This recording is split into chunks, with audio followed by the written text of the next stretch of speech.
जून की दोपहर में दिल्ली के अंदर एक लड़का रिक्शा चला रहा है। उसने अपने चेहरे को गमछे से कवर किया हुआ है। तेज धूप है और तेज धूप के कारण उस रिक्शे में एक जो लड़की बैठी हुई थी उसने भी अपने चेहरे को दुपट्टे से कवर किया हुआ है। अब वह रिक्शा खींच रहा था। रिक्शा खींचते खींचते उसे बहुत तेज गर्मी लगती है, तो साइड में ही उसे एक पानी की टंकी दिखाई देती है जिस पर लिखा हुआ था शीतल पेयजल।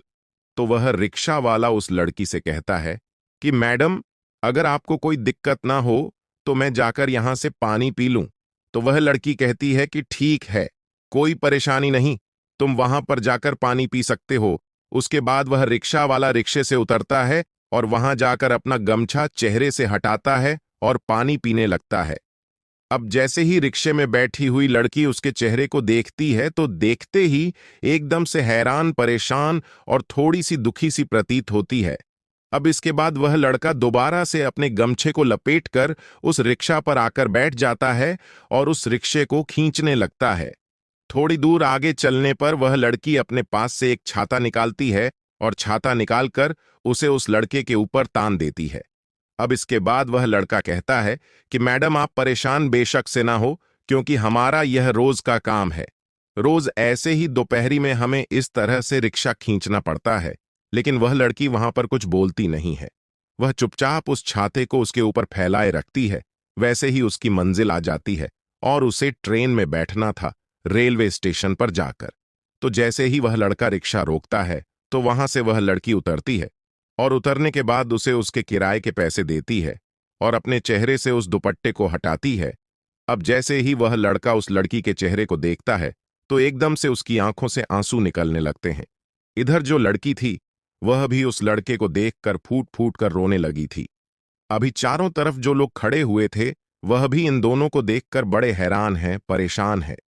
वह सोचने पर मजबूर है कि यह रिक्शा वाले को देखकर यह लड़की क्यों रो रही है और यह रिक्शा वाला भी क्यों रो रहा है।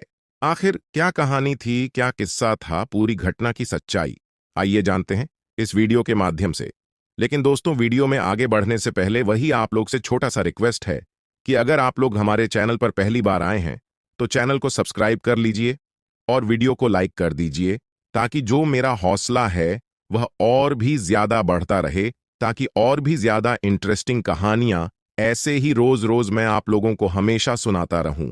दोस्तों, ये कहानी है महेंद्रगढ़ की, हरियाणा की डिस्ट्रिक्ट। महेंद्रगढ़ के अंदर एक गांव था और उस गांव के अंदर एक मुकेश नाम का लड़का रहा करता है। मुकेश का घर परिवार काफी अच्छा है। उसके पास कुछ जमीन है जिस पर वह खेती बाड़ी किया करते हैं और मुकेश एक प्राइवेट नौकरी किया करता है। उससे उनका गुजर बसर अच्छी तरह से हो रहा है। मुकेश के घर में और कोई भाई बहन उसका नहीं है। उसके माता पिता हैं और वह उनकी अच्छी तरह से देखभाल कर रहा है। आखिर क्या कहानी थी, क्या किस्सा था, पूरी घटना की सच्चाई आइए जानते हैं इस वीडियो के माध्यम से। लड़का शादी के लायक हो गया था तो उसके पिता को उसकी शादी की चिंता होती है और तभी उसके पास एक रिश्ता आता है। लड़की का नाम था पूजा। पूजा, जो कि पढ़ने लिखने में काफी ज्यादा होशियार थी और देखने में काफी ज्यादा खूबसूरत थी। पूजा के घर में कोई भाई नहीं था। पूजा की 4 बहनें और थीं जो पूजा से छोटी थीं। पूजा के पिता सोचते हैं कि बेटी की शादी करवा दी जाए, क्योंकि 5 बेटियां हैं और एक एक करके सभी की अगर शादी हो जाएगी तो बड़ा ही अच्छा रहेगा। ऐसा सोचकर वह मुकेश के पिता के पास अपनी बेटी पूजा का रिश्ता लेकर पहुंच जाते हैं। इधर जो मुकेश का पिता थे उसे भी रिश्ता अच्छा लगता है, तो वह रिश्ते के लिए हामी भर लेते हैं। दोनों की शादी हो जाती है। जो पूजा है वह दुल्हन बनकर मुकेश के घर में आ चुकी है।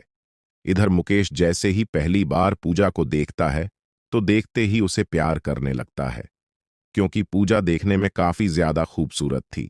तो वह पूजा की हर ख्वाहिशों को पूरी करने की कोशिश किया करता है। धीरे धीरे इसी तरह से समय बीतता है।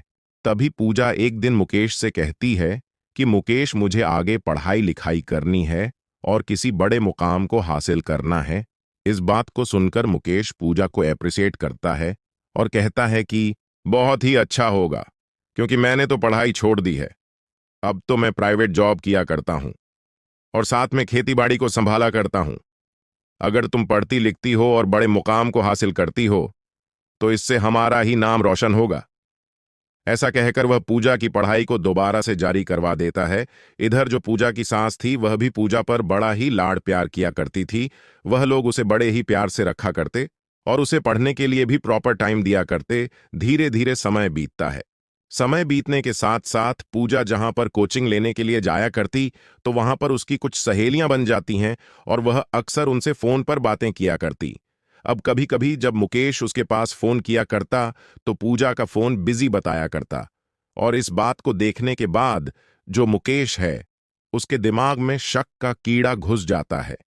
वह अपनी पत्नी पर शक करने लगता है कि यह किसी दूसरे लड़के से नाजायज प्रेम प्रसंगों में है।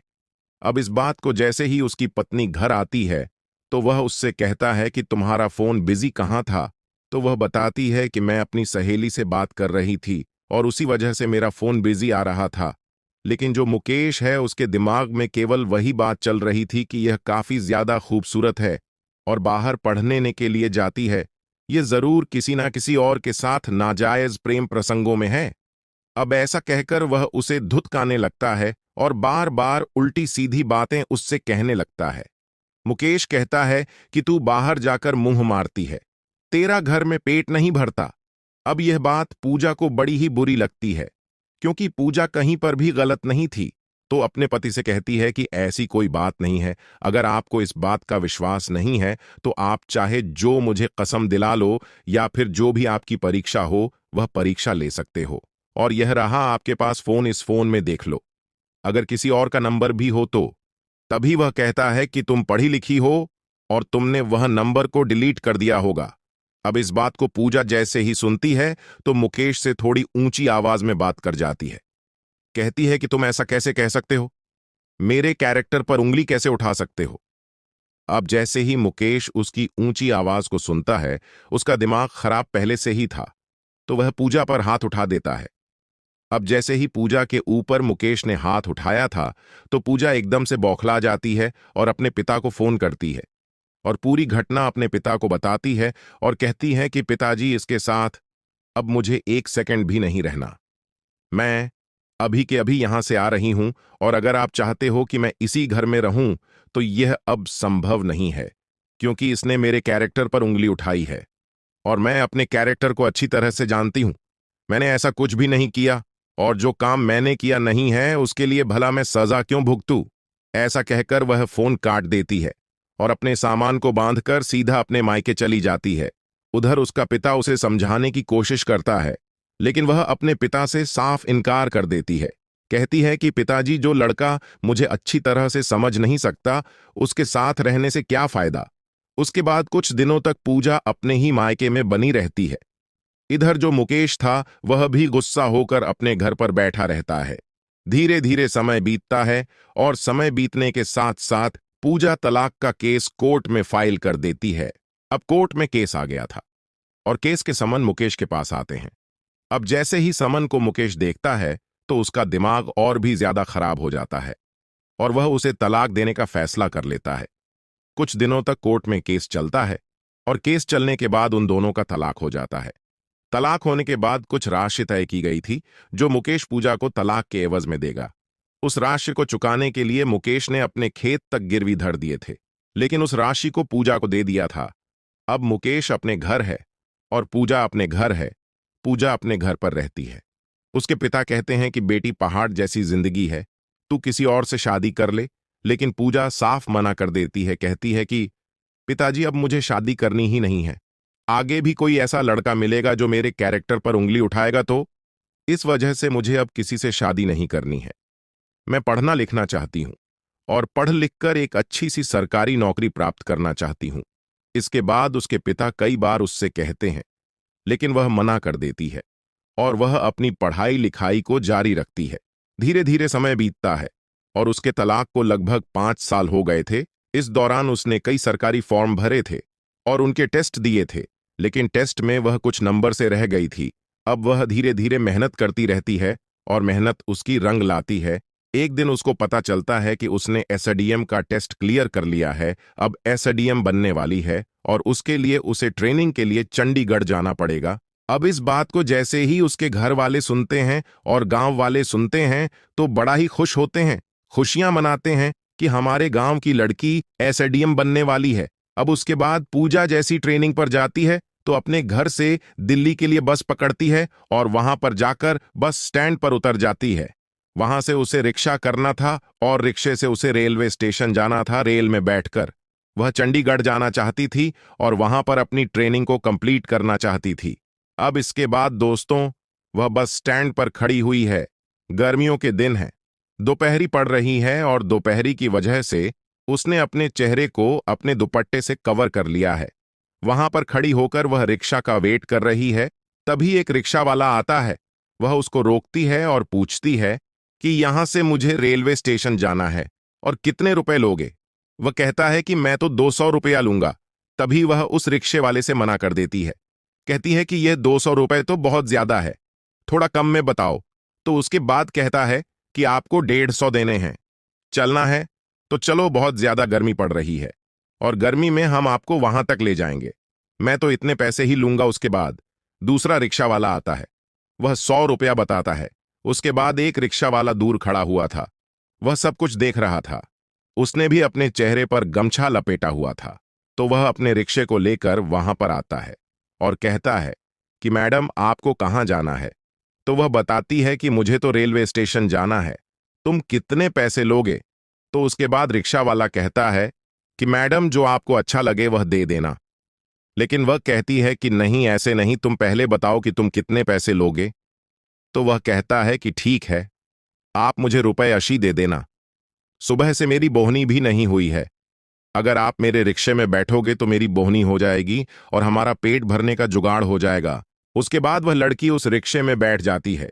रिक्शा चालक, जिसने अपने चेहरे को गमछे से कवर कर रखा था, वह रिक्शा को चलाता है। बहुत तेज गर्मी पड़ रही थी। तभी रास्ते में उसे पेयजल की टंकी दिखाई देती है और वह उस लड़की से कहता है कि मैडम अगर आप कहो तो मैं यहां से पानी पी आऊं। तो उसके बाद पूजा कहती है कि ठीक है, कोई बात नहीं, आप पानी पी आओ, वैसे भी अभी मेरी ट्रेन को आने में काफी देर है। उसके बाद वह लड़का जाता है और वहां जाकर अपना गमछा हटाता है। जैसे ही पूजा की निगाह उस लड़के पर पड़ती है तो उसके चेहरे को देखकर एकदम वह मायूस सी हो जाती है और भीतर ही भीतर रोने लगती है। उसके बाद वह लड़का वहां से आता है, अपने चेहरे पर दोबारा से गमछा लपेट लेता है और रिक्शा को खींचने लगता है। दोस्तों, वह लड़का और कोई नहीं, वही मुकेश था, जिसने उसे तलाक दे दिया था। आज वह दिल्ली में आकर रिक्शा खींच रहा था। तभी वह थोड़ी दूर आगे चलता है तो पूजा अपने पास से छाते को निकालती है और उसको उसके ऊपर फैला देती है। जैसे ही छाता उसके ऊपर लगाया गया था तो उसको ठंडक मिलती है। तो वह कहता है कि मैडम आप क्यों परेशान हो रही हो, हमारा तो ये रोज का काम है और रोज हमें इसी तरह से दोपहरी में रिक्शा खींचना पड़ता है। अब उसके बाद जो पूजा है वह कुछ बोलती नहीं है, क्योंकि वह अंदर ही अंदर बहुत फूट फूट कर रो रही थी। धीरे धीरे उसकी मंजिल आ जाती है। जिस स्टेशन पर उसे पहुंचना था वहां पर जाकर उसने रिक्शे को रोक दिया था और उसके बाद वह रिक्शे से उतरता है। तभी पूजा भी उस रिक्शे से उतरती है और उतरने के बाद उसे निकालकर 100 रुपए उसके हाथ में रख देती है। उसके बाद वह अपने चेहरे से उस दुपट्टे को हटाती है और जैसे ही पूजा अपने दुपट्टे को हटाती है तो जो मुकेश था, जो अब तक रिक्शा खींच रहा था, वह उसे देखते ही एकदम से भावुक सा हो जाता है और उसकी आंखों से आंसू निकलने लगते हैं। अब जैसे ही पूजा उसकी ऐसी हालत देखती है तो उसकी भी आंखों से आंसू जोर जोर से निकलने लगते हैं। चारों तरफ जो लोग थे वह उन दोनों को देखते हैं और देखकर बड़े असमंजस में है, क्योंकि एक रिक्शा वाला है और एक उसकी पैसेंजर है और दोनों एक दूसरे को देखकर खड़े खड़े रो रहे हैं। आखिर चक्कर क्या है, आखिर क्या बात है। तभी दोस्तों, जो पूजा है वह कहती है मुकेश से कि मुकेश अगर तुम्हारे पास टाइम हो तो थोड़ी देर हम बैठकर बातें कर सकते हैं, क्योंकि पूजा के दिमाग में चल रहा था कि ऐसी क्या मुसीबत आन पड़ी जो इसे यहां पर रिक्शा खींचना पड़ रहा है। उसके बाद मुकेश उसके साथ जाकर एक जगह पर स्टेशन के बाहर जो कुर्सियां बनी होती हैं उन पर जाकर वह दोनों बैठ जाते हैं और एक दूसरे से बातें करने लगते हैं। तभी पूजा मुकेश से कहती है कि मुकेश ऐसी क्या मजबूरी आन पड़ी जो तुम यहां पर आकर रिक्शा चलाने लगे। उसके बाद मुकेश कहता है कि पूजा, यह सब कुछ तुम्हारी ही देन है। तुम्हें जो तलाक में हमने रकम दी थी, उस रकम को देने के लिए मैंने अपनी जमीन को गिरवी रख दिया था, और जमीन गिरवी होने के कारण जो मैं नौकरी किया करता था, उससे घर का भरण पोषण अच्छी तरह से नहीं हो रहा था। तो मैंने सोचा, क्यों ना दिल्ली जाकर पैसे कमाए जाएं और अपनी जमीन को छुड़ाया जाए। अब इस बात को सुनकर पूजा थोड़ी सी और ज्यादा परेशान हो जाती है और वह कुछ सोचने लगती है। तभी जो मुकेश है उससे पूछता है कि पूजा, तुम कहाँ जा रही हो और तुम यहां कैसे आई हो। उसके बाद पूजा बताती है कि मैं एसडीएम बनने वाली हूं। चंडीगढ़ में जाकर मुझे ट्रेनिंग करनी है और ट्रेनिंग के बाद मैं एसडीएम बन जाऊंगी। अब जैसे ही मुकेश इस बात को सुनता है तो उसे झटका सा लगता है और वह पूजा से माफी मांगने लगता है। कहता है कि पूजा, मुझे माफ कर दो, मुझसे बहुत बड़ी गलती हो गई। तुम्हारी तो कोई गलती भी नहीं थी और बेवजह से मैंने तुम्हें तलाक दे दिया। बाद में जब तुम मायके में रहा करती थी तो उसके बाद जब मैंने जांच पड़ताल की थी तो मुझे पता चला था कि तुम सच में ही अपनी सहेलियों से बात किया करती थी।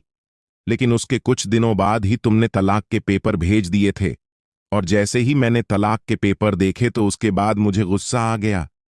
मैं सोचने लगा कि इतनी छोटी सी बात पर भला कौन रूठ कर तलाक देता है। उसी अहंकार के कारण मैंने तुम्हें तलाक दे दिया था, और जिस दिन से मेरा और तुम्हारा तलाक हुआ है उसके बाद मैं हर रोज तुम्हारे बारे में सोचा करता हूं और इस बात को सोच सोच कर परेशान रहता हूं कि मैंने अपने हंसते खेलते परिवार को उजाड़ दिया। अब तुम वैसे भी एसडीएम बन गई हो तो हमारा तुम्हारा मेल ही क्या होगा, लेकिन हो सके तो मुझे माफ कर देना। उसके बाद पूजा कहती है कि ठीक है, कोई बात नहीं, मैंने तुम्हें माफ कर दिया। और वह एक पर्ची पर अपना नंबर लिखती है और कहती है कि यह लो, मेरा नंबर है। अगर तुम्हें कभी भी मुझसे बात करने की जरूरत हो या कभी भी ऐसा लगे कि तुम्हें मुझसे बात करनी चाहिए तो तुम मुझे बेझिझक फोन कर सकते हो। मैं अब इस ट्रेन से जा रही हूं क्योंकि मुझे अपनी ट्रेनिंग कंप्लीट करनी है, और बाद में तुम फोन से मुझसे बात कर लेना। उसके बाद पूजा उस ट्रेन में बैठकर दुखी मन से चंडीगढ़ पहुंच जाती है और वहां जाकर अपने रूम में जाकर आराम करने लगती है। धीरे धीरे शाम हो गई थी।